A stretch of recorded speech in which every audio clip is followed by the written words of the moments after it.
bastante difícil, uma responsabilidade muito grande. Nosso professor Leonardo, ele não pôde estar conosco hoje, mas na próxima aula, se Deus quiser, ele estará conosco. A nossa lição reservada para nós hoje é a lição de número 3, dia 19 de julho de 2020, que traz o tema O Despertamento Renova o Altar. O nosso texto áureo vai falar sobre, que está no livro de 1 Reis, capítulo 18, versículo 30, que diz assim: Então Elias disse a todo o povo: Chegai-vos a mim. E todo o povo se chegou a ele, e reparou o altar do Senhor que estava quebrado.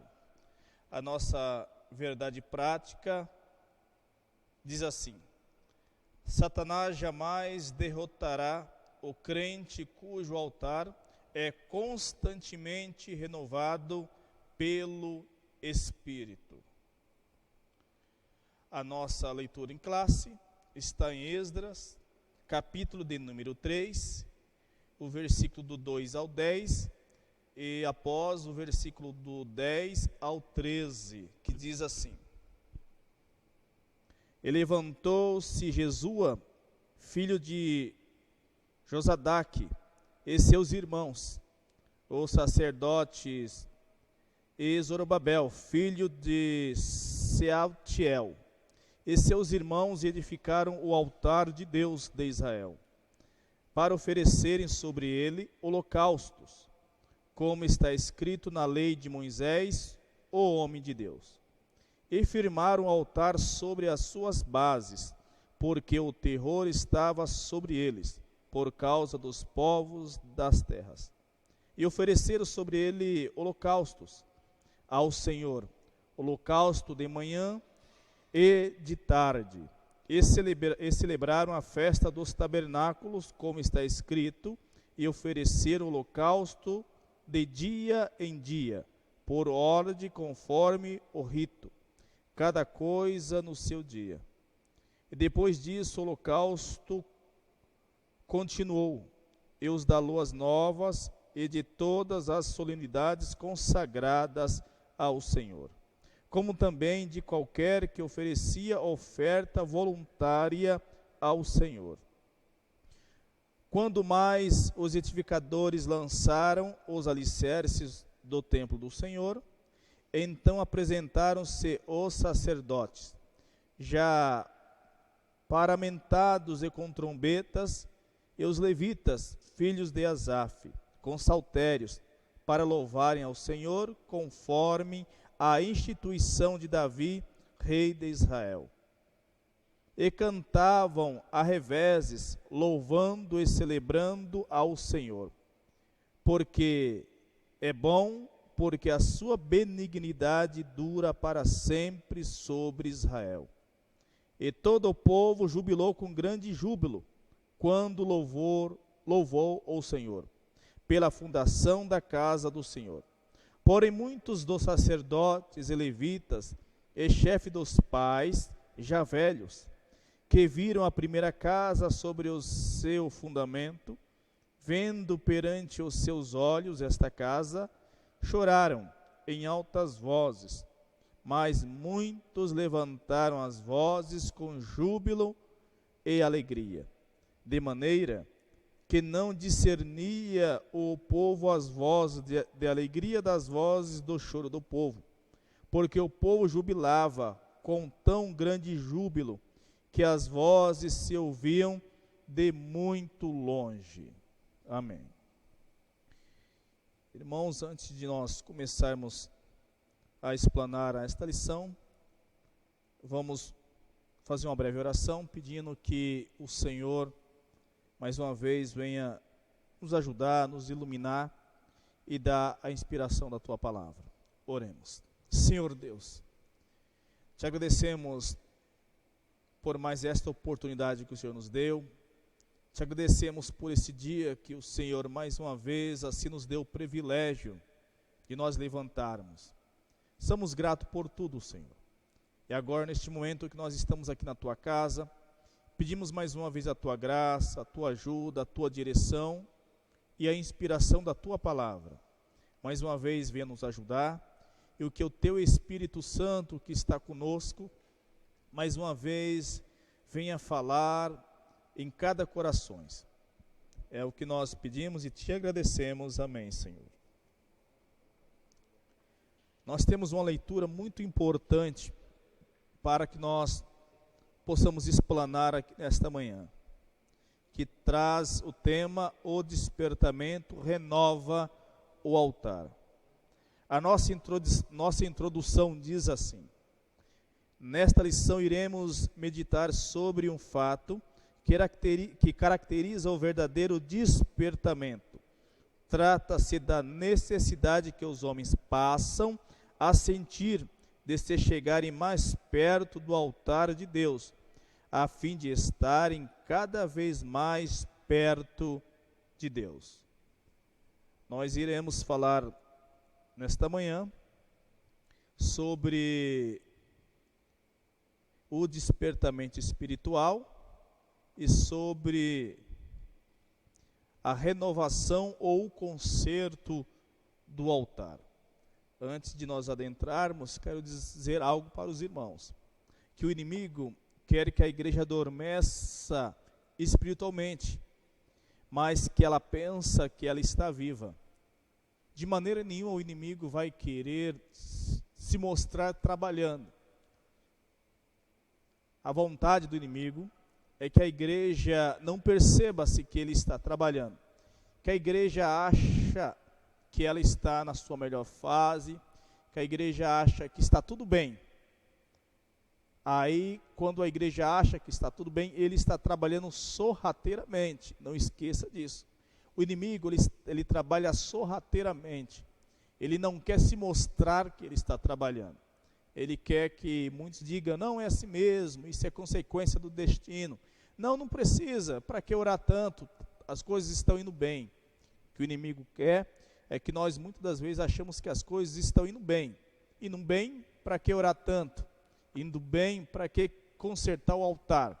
Não dizem por aí que time que está mexendo, não, que está ganhando não se mexe? Então, o que o inimigo quer é cada vez mais colocar na mente da igreja que está tudo bem, que a igreja está vencendo, que a igreja que é só vitória, que a igreja está triunfante na terra, mas esquece que ele está atuando como nunca. Então, nós temos que tomar cuidado com isso e saber de uma coisa: nunca achar que está bom demais, mas que nós possamos continuamente renovar o nosso altar. Nosso primeiro ponto da lição diz assim: o despertamento conduz o homem ao altar. O judeu sentiu-se a necessidade de acesso a Deus que o altar lhe proporcionava. O propósito que traziam no coração ao retornarem do cativeiro precisava ser mais firme, porque estavam rodeados de inimigos cruéis. A Bíblia diz: o terror estava sobre eles, por causa dos povos da terra. Por isso mesmo, o povo sentia que precisava de acesso a Deus através do altar. Este será o holocausto contínuo perante o Senhor, onde vos encontrarei para falar contigo. Os judeus agora almejavam estas bênçãos através do altar. Antes de entrar mesmo na lição, quero trazer para os irmãos uma informação interessante que muitos irmãos já sabem, só relembrar os irmãos. O altar sempre teve na Bíblia Sagrada. Desde o primeiro livro da Bíblia, sempre o altar ele esteve presente. Sempre ele fez parte do contexto bíblico. Vamos entender que a palavra altar, no hebraico, que quer dizer, que significa mix viach, ou mix beach, depende da transliteração, que significa lugar de matança. E o interessante é que esta palavra altar em hebraico, cada letra tem um significado. A palavra altar, transliterado em hebraico, significa perdão, mérito, bênção e vida. E a palavra altar em grego, que é vomos, significa lugar de sacrifício. Em hebraico, lugar de matança. Em grego, lugar de sacrifício. E em latim, que vem de altarem, de altos, ou significa plataforma elevada, que é dessa ideia que a maioria de nós cristãos temos uma ideia como um altar físico, de um lugar elevado. É por isso que na maioria das igrejas, na grande maioria das igrejas cristãs, o altar ele está em um lugar mais elevado do que os outros. Não significa que aqueles que estão ali são mais importantes do que os outros, mas significa que o altar é um lugar aonde tem uma profundidade mais sagrada, vamos assim dizer. Todo local é sagrado, mas o altar tem uma profundidade mais sagrada. Por quê? É do altar que se emana o perdão, é do altar que se emana a bênção e é do altar que se emana a vida. Então, o altar, fisicamente, ele tem esse significado, e por isso que nós falamos, olha, o altar é um lugar santo. Tome cuidado quando chegarmos ao altar, porque nós temos essa simbologia, esse significado, que o altar, além de ser um lugar elevado, é um lugar de sacrifício. É um lugar onde emana o perdão, é um lugar onde emana a bênção e é um lugar onde emana a vida para nós. Desde o começo da história bíblica, o altar esteve presente. Vamos ver que logo no começo, Caim e Abel oferecendo ali um sacrifício ali no altar. Logo que, biblicamente, vamos ver que a primeira pessoa que se construiu um altar na Bíblia foi Noé. Noé é conhecido como aquele que construiu a arca, mas às vezes nós esquecemos que Noé não só construiu a arca, mas Noé foi o primeiro a construir também um altar de agradecimento. Depois do dilúvio, depois de Deus dar a bênção, Noé agora constrói um altar, que é o altar do agradecimento. Sendo rapidamente falando ainda sobre o altar, em Gênesis, no primeiro livro da Bíblia, vamos perceber que vamos encontrar o primeiro altar, que é o altar ali, aonde Abel oferece ali, que podemos chamar de altar da adoração. O segundo altar, que agora vemos na Bíblia, é o altar de Noé, que é o altar que nós acabamos de falar agora há pouco, o altar da gratidão. E vamos ver o outro altar, o altar de Abraão. Este altar chamado também de altar da fé. Depois, vamos ver o filho de Abraão, Isaque.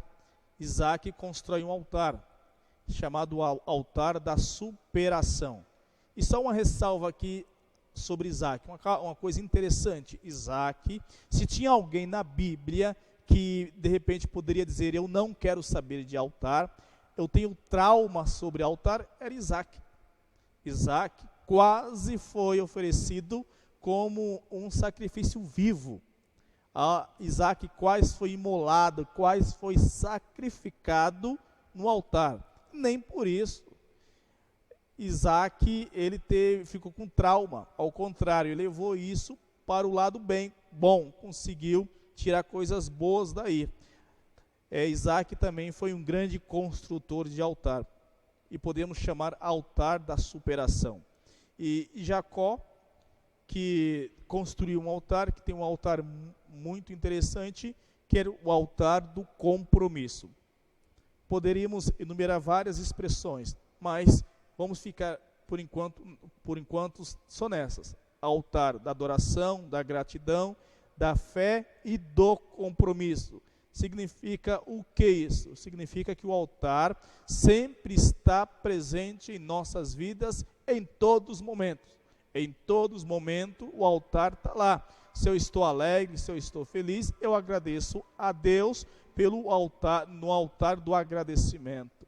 Se eu quero fazer um compromisso com Deus, um voto, tem um altar do compromisso. Tem um altar da fé, tem um altar da superação. Tudo começa no altar. Tudo tem que ter o altar. Não tem como nós fazermos algo sem antes olhar primeiro para o altar. E aqui nesse ponto, nós vamos ver aqui a necessidade do povo hebreu da construção de um altar, ou a reconstrução de um altar. Por quê? O povo havia ficado às margens do rio Eufrates por 70 anos, lá na Babilônia. O povo não tinha mais altar, não oferecia mais sacrifício, mas tinha uma profecia de que o povo ia ser liberto, e assim foi.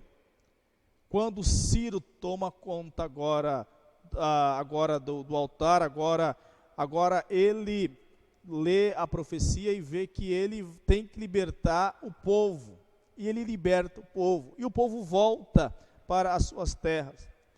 E todos nós pensamos, o povo voltou para a sua terra, o povo volta agora para a sua terra e vai construir, vai levantar um grande templo. Nós falamos muito no templo, mas esquecemos que antes do povo judeus construir o templo, o povo judeu primeiro construiu um altar.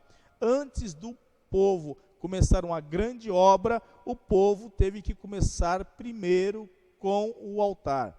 O povo precisava agora expressar agradecimento. O povo precisava expressar um compromisso.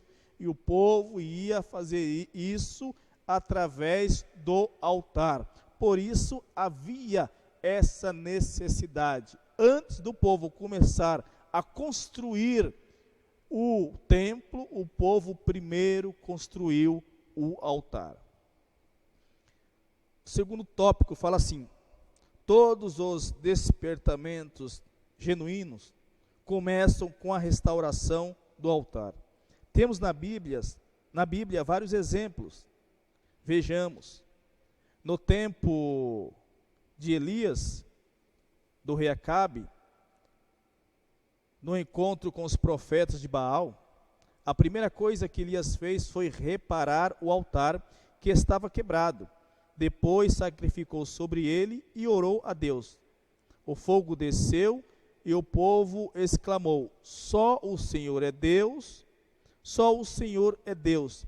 O despertamento decorreu do concerto do altar. Estava ali Elias, o grande profeta, o grande homem de Deus. Vemos aquele embate ali no Monte Carmelo, aonde Elias orou e fogo desceu do céu. Mas Elias só fez tudo isso depois que ele consertou o altar. Vemos aqui conserto do altar. O altar estava quebrado, o altar estava desarrumado. E Elias, antes de pedir, antes que descesse fogo do céu, primeiro, Elias consertou o altar. O que eu quero dizer com isso nesta noite? Não basta apenas nós oferecermos, não basta apenas nós sabemos oferecer o sacrifício, não basta termos uma boa intenção, não basta isso. Primeiro, temos que consertar o altar. Não adianta, com o tempo aprendemos a fazer, com o tempo sabemos como fazemos as coisas. Às vezes viramos até técnico, porque aprendemos, é uma técnica, mas não adianta querer fazer Não adianta saber fazer se primeiro nós não consertarmos o altar. Por quê que temos que consertar o altar? Porque o nosso Deus é um Deus ordeiro. O nosso Deus é um Deus amoroso, pronto para honrar aqueles que depositam a fé nele, mas primeiro temos que oferecer um altar arrumado perante o Senhor. Não adianta querer pregar, primeiro temos que arrumar o altar. Não adianta querer cantar, primeiro temos que oferecer, temos que arrumar o nosso altar. Antes de dirigir, antes de liderar, antes de qualquer coisa, o altar tem que estar arrumado.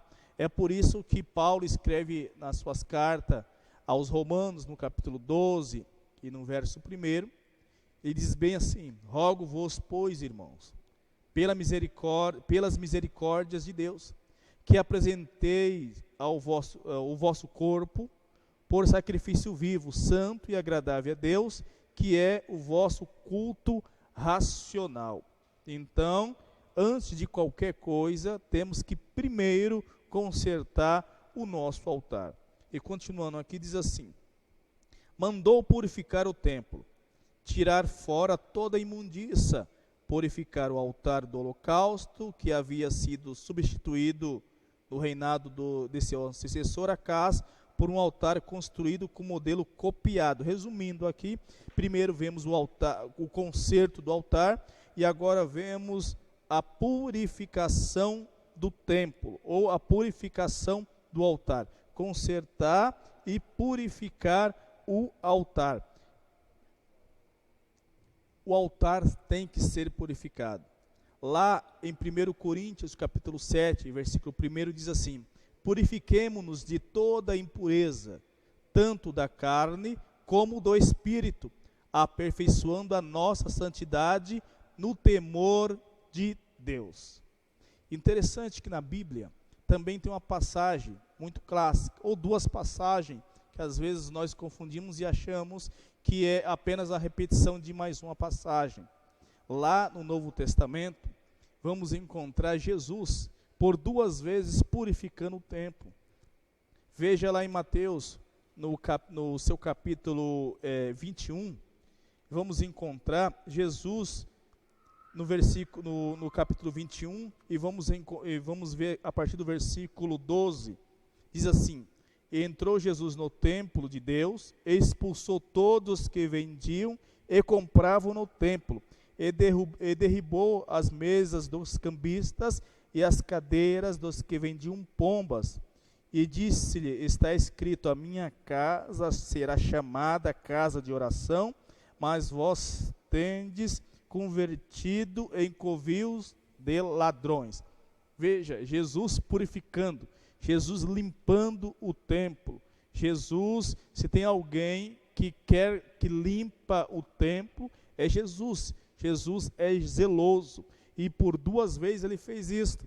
Vamos ver que lá em João, no capítulo 2, vamos encontrar uma passagem parecida, que diz assim: estava próxima a Páscoa dos judeus, e Jesus subiu a Jerusalém, e achou no templo os que vendiam bois e ovelhas e pombos, e os cambiadores assentados, e tendo feito um azorrague de cordéis, lançou todos fora do templo, bem como os bois e ovelhas, espalhou o dinheiro dos cambiadores, e derribou as mesas, e disse aos que vendiam pombos: tirai daqui estes, e não façais da casa de meu pai casa de venda.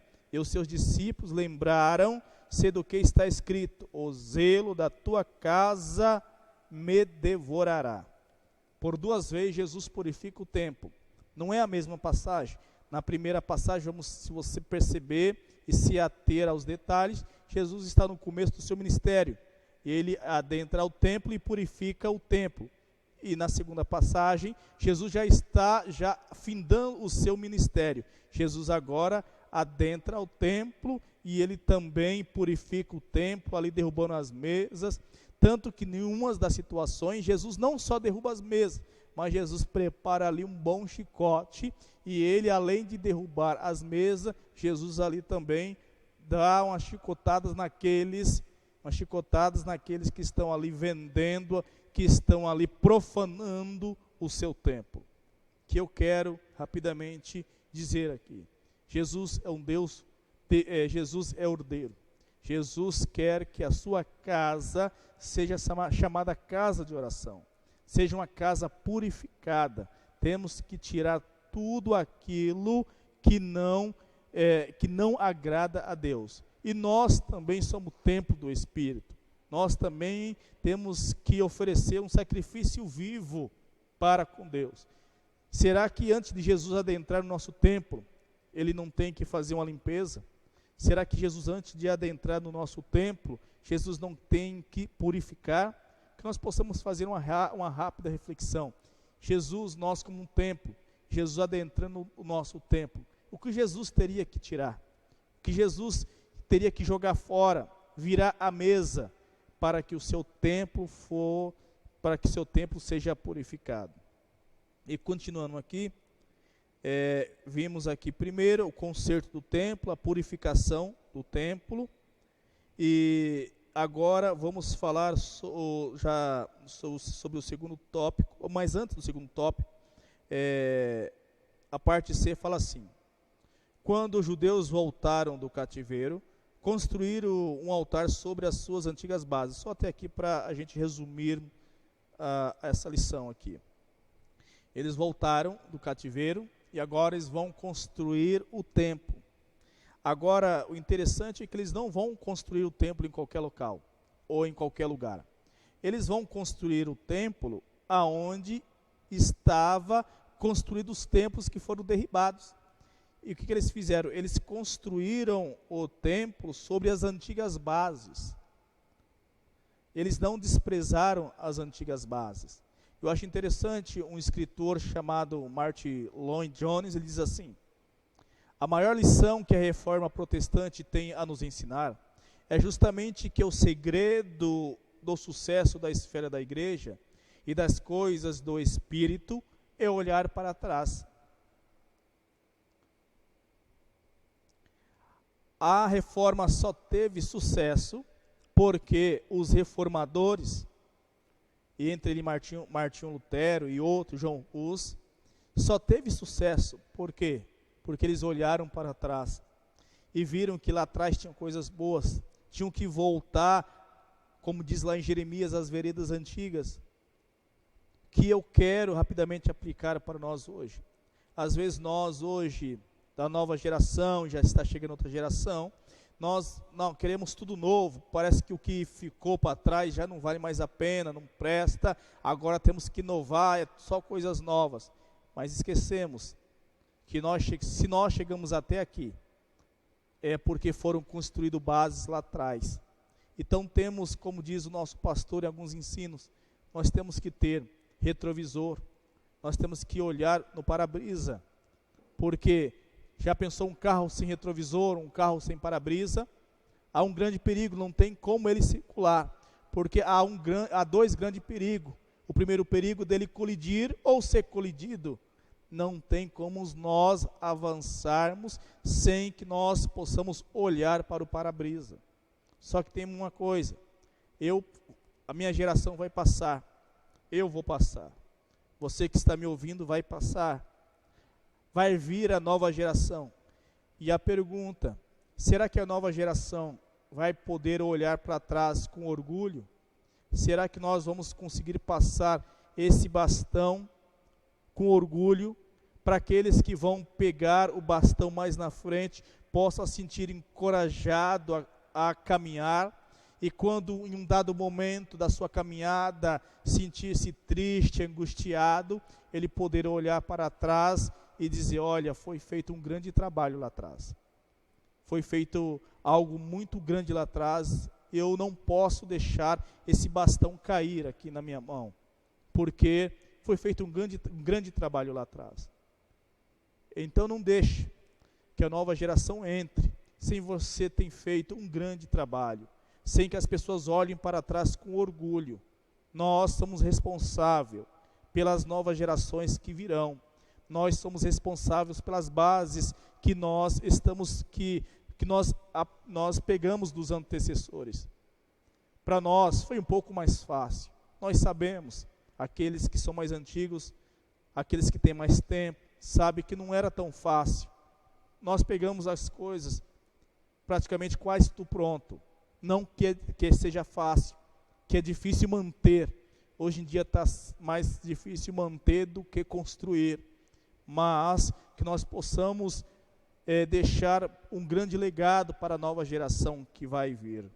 E eles, o povo hebreu, quando foi construir o altar, não escolheram qualquer lugar.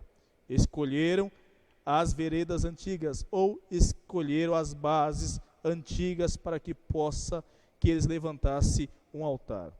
E aqui nós vamos resumir mais esta lição, já entrando no próximo tópico, que diz assim: Cristo, o centro da nossa comunhão com Deus.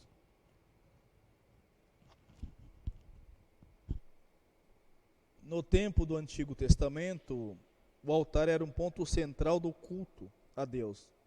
No tempo do Novo Testamento, o sacrifício de Jesus no Gólgota é o grande acontecimento para o qual o altar apontava profeticamente. Paulo escreveu à igreja em Coríntio: primeiramente vos entreguei o que também recebi, que Cristo morreu por os nossos pecados, segundo as Escrituras. O que nós vemos aqui, resumindo aqui essa parte, que Jesus sempre ele é o centro. Jesus ele é o centro do altar. Quem tem que estar no centro, quem tem que estar na direção é Jesus. Vivemos em uma época que o evangelho tem sido distorcido, ele tem sido muitas vezes deturbado. Se observarmos, Jesus, que é o centro e que tem que ser o centro, parece que ele está perdendo lugar e o homem está tomando conta, ele está sendo o centro. Podemos perceber até pelas mensagens sutis que nós escutamos nesses últimos dias, nas redes sociais, muitas das vezes mensagem em grandes templos, aonde a mensagem ali é: você vai conseguir, você vai ser vencedor, são mensagens de autoajuda. Parece que nesses últimos dias o homem ele é mais importante do que Jesus, aonde o homem ele tem que ser cultuado, aonde o homem ele tem que ser falado nos hinos. Os hinos hoje, muitas das vezes os hinos que fazem mais sucesso, os hinos que estão mais à frente, os hinos que têm mais ibope, são os hinos de autoajuda, aonde você vai conseguir, aonde você está na frente. Alguns hinos que às vezes eu até brinco com alguns companheiros, eu não sei se a pessoa quando fez o hino estava inspirado ou se estava apaixonado, porque são hinos que parece que as pessoas estão levando o ser, mas esquece que quem tem que ser é Jesus. Jesus tem que ser o centro. Jesus tem que ser o centro da adoração, porque uma coisa nós temos que entender: quando Jesus ele está no centro, nós reconhecemos que Jesus tem que ser a centralidade do templo, do altar. Com isso nós nos libertamos de nós mesmos. Quando você vê alguém cheio do eu, cheio de si, é porque Jesus não está mais no centro. Quando colocamos Jesus no centro, nós nos libertamos do nosso eu. Jesus tem que ser o centro. Jesus tem que ser a centralidade. Jesus tem que estar sempre à frente da nossa vida, para que sempre ele seja o foco. O nosso foco é Jesus Cristo. Próximo tópico diz assim: toda a Trindade atuou ativamente na morte expiatória de Jesus. Vai falar aqui sobre o Pai Celestial, o Cristo, o Filho de Deus, e o Espírito Santo. Mostra que Deus não atuou de uma forma autônoma, mas a Trindade sempre fez parte. Embora a palavra Trindade, ela não está na Bíblia. A palavra Trindade, nós não encontramos ela na Bíblia. Ela é um termo, uma denominação teológica que nós usamos para o ministério do Pai, do Filho e do Espírito Santo. Não é porque não existe a palavra Trindade na Bíblia que a Trindade não exista. Vamos ver desde o começo na Bíblia, desde o primeiro livro, Gênesis, quando Deus vai fazer ali o mundo, Ele mesmo já revela a Trindade. Porque Ele não diz assim, faço agora a humanidade. Ele diz assim, ou faço o homem, ou faço a terra. Mas Ele diz assim, façamos. Então, desde o começo, Deus já revela ali a Trindade. E o interessante é que lá também em Isaías capítulo 6, no versículo 8, vamos ver mais uma vez Deus usando a Trindade. Quando Ele diz assim, Ele disse, lá em Isaías 6 e 8, diz assim, depois disso ouvi a voz do Senhor que dizia, a quem enviarei? E a quem irá por nós? Ele não diz a quem irá por mim, Ele diz a quem irá por nós. Vemos Deus, o próprio Deus, lá nem no Novo Testamento, mas lá no Velho Testamento, Ele já revelando a Trindade e já deixando o texto áureo da Bíblia, lá em João 3,16, quando diz assim, porque Deus enviou, foi Deus que enviou, o seu Filho amado, para que não condenasse o mundo. Veja, Deus enviou quem? Jesus, para representar o Pai, o Filho, o Espírito Santo. Mas a Bíblia diz que quem enviou, ali está no singular, foi Deus. Deus enviou. Quem? Jesus. E Jesus, ele vai representar o Pai, o Filho e o Espírito Santo. Então, Deus nunca atuou sozinho. Jesus nunca atuou sozinho e o Espírito nunca atua sozinho. Sempre está o Pai, o Filho e o Espírito Santo. Logo que dizer que nós entendemos profundamente a Trindade seria muito para a nossa mente. A Trindade ela é muito complexa para que nós possamos entender, porque ela foge do nosso limite. É por isso que lá em Coríntios, 1 Coríntios 13, 12, Paulo vai dizer assim, sei que agora vemos o que por espelho é enigma, mas então na glória veremos face a face, agora conheço em parte, mas então conhecerei plenamente, como também sou plenamente conhecido. Tem coisas que eu entendo por parte, mas um dia eu irei conhecer. Um dia você irá conhecer. Agora, enigma.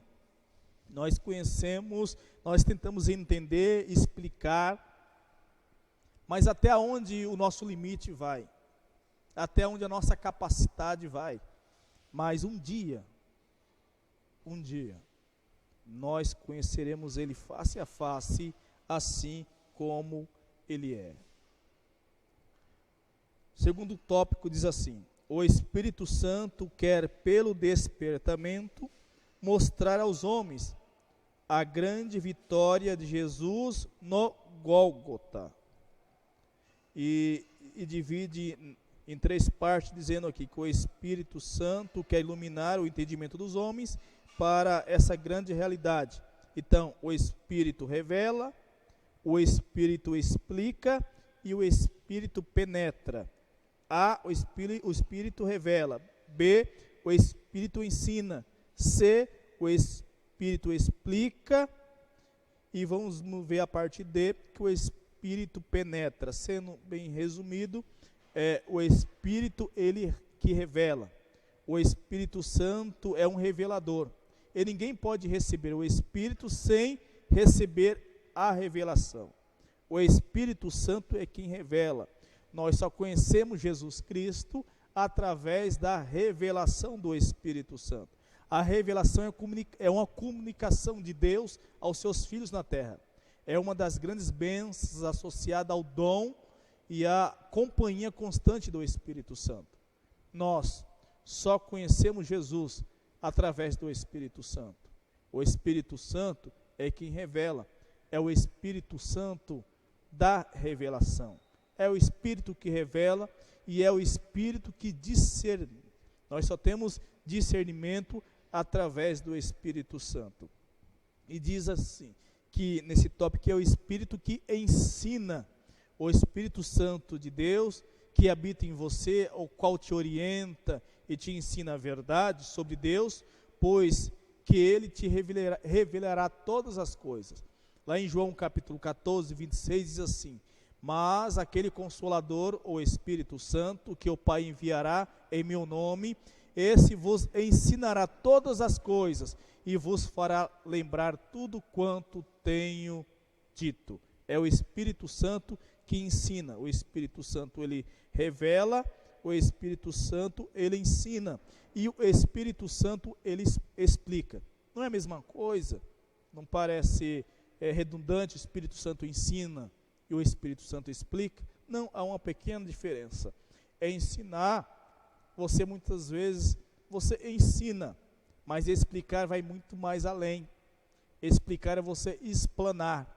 Para explicar, você tem que ter mais tempo, tem que ter mais paciência. Você tem que sentar e dizer, senta aqui, eu vou explicar. O Espírito Santo, ele não só te ensina, quando você não entende, ele também explica. E o Espírito Santo é aquele que penetra também. A Bíblia fala em 1 Coríntios, capítulo 9 e 11, mas como está escrito, as coisas que os olhos não viu, e o ouvido não ouviu, e não subiram ao coração do homem, são as que Deus preparou para os que o amam. Então o Espírito Santo, ele vai muito mais além, ele penetra. O Espírito, aquilo que você não consegue entender, discernir, o Espírito Santo penetra e vai discernir. Então vamos para o último tópico, para nós terminarmos aqui, vamos ser bem rápido aqui agora, que diz assim: cuidado com as imitações. Não vou nem muito além, até porque se nós adentrarmos muito nesse tópico, vai dar a impressão que não tem muito a ver com os tópicos anteriores. Mas, se nós atermos a um detalhe, sim, tem muito a ver. Por quê? Porque a nossa lição está falando sobre despertamento e renovar o altar. Mas temos que tomar cuidado com as imitações, porque nem tudo o que reluz é ouro, ou nem tudo o que parece é. Essa palavra é um eufemismo grego, aonde diz que nem tudo que reluz não é ouro.